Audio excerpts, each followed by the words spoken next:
So it is plumbing inspection day on the roof, and I just turned on all of my water lines and I have no leaks anywhere. I've got the shower capped off, I've got everything capped off, and nothing is dripping. Nothing's dripping on the back side, so I think we're good. We've got all of our lines are actually live right now, and that's what the inspector's going to want to see: an open valve and no leaks. So we're good there. Now, as far as the drain goes, he's also going to want to see that the drain is tight. So what I had to do was go and purchase a 3-inch plug, basically. And what it is where I put that T in down here when I actually put the system in. I went ahead and installed this 3-inch plug that you fill up with air to 35 psi, and it inflates a little rubber bag inside this T. That way everything from here all the way up will be blocked.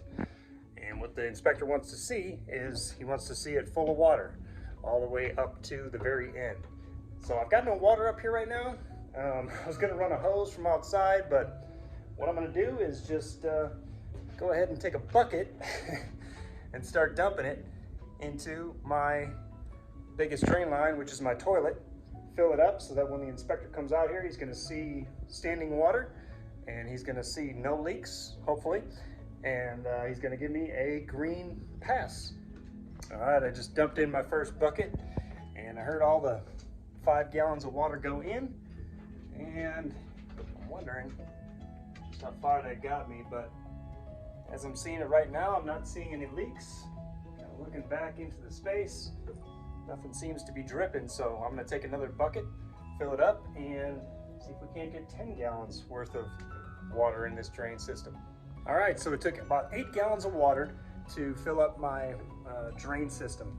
And as you can see, we've got standing water right there in my toilet. Not going to be doing that once the toilet is on. I won't be putting my finger in it. And I've also got standing water when I pop my shower drain here. Right inside there. It's a little further down, but it is there. So that's exactly what the inspector wants to see. We're going to cover that back up and then cover up this guy until he gets here. I'm going to keep an eye on these to make sure that they aren't dropping the water levels to indicate that I have a leak somewhere, but I'm not seeing any drips, so I think we are in great shape to get our rough inspection passed. So the one thing the plumbing inspector did not accept on my inspection was the Studer vent. So what I'm having to do is actually run the vent physically through the roof to vent the waste pipe system. And to do that, I've got myself a roof jack right here. I drilled a hole from underneath where I want the pipe to stub up through, right there.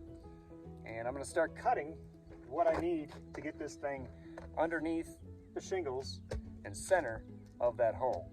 First, I got to drill a 2-inch hole right through my pilot hole and stub that pipe up. You want to finish out with that pipe being about 6 inches above the roof line to be an acceptable vent. So I'm going to start cutting into this roof and installing this roof jack. So I got my hole drilled for the vent itself. I drilled a 2-inch hole for an 1.5-inch pipe. That way I have a little bit of wiggle room. I also drilled going straight down on a 90-degree angle, not with the pitch of the roof itself, because I want the pipe to sit straight up, not be kind of cockeyed. So we got it going straight up and down. Next thing I got to do is put this flashing in here. Now, as I sit it on there, I see I'm going to want to cut into these shingles here.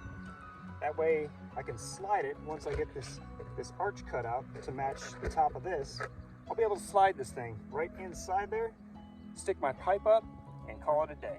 Okay, so once you get your arch cut out for the top of the flashing itself to sit into, you're going to want to take a flat bar and just run it through underneath these shingles, because you're going to be sliding this flashing up through these shingles.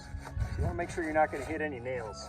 I had one nail right here. I kind of just had to hammer it back down a little deeper, but it's pretty wide open, so I'm able to slide this right into position like that, directly above my hole, so I'll be able to push that pipe straight through.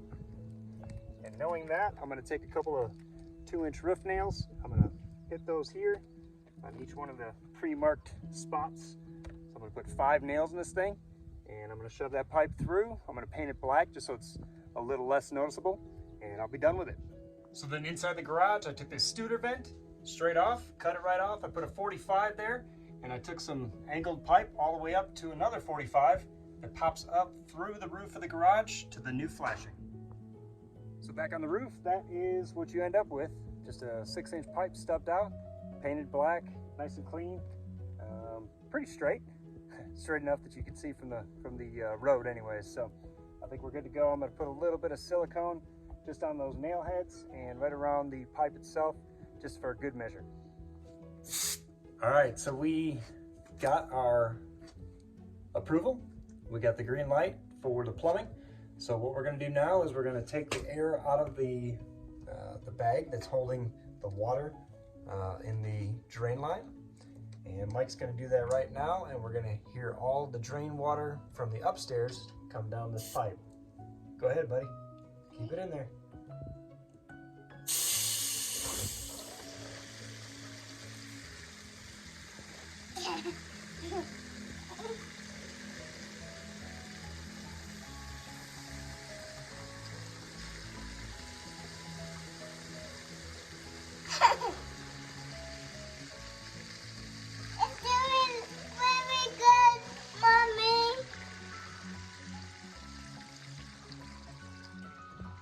That's it. It's all through. All right, now we can reinstall our clean out cap and be done with this pressure test that we had going on, because we passed our plumbing inspection. Yeah.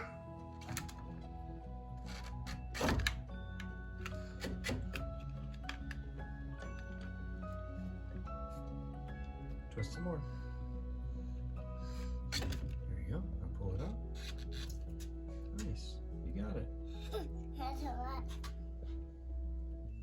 What? Perfect. Great job. Oh, a little more. There you go. Good job, buddy.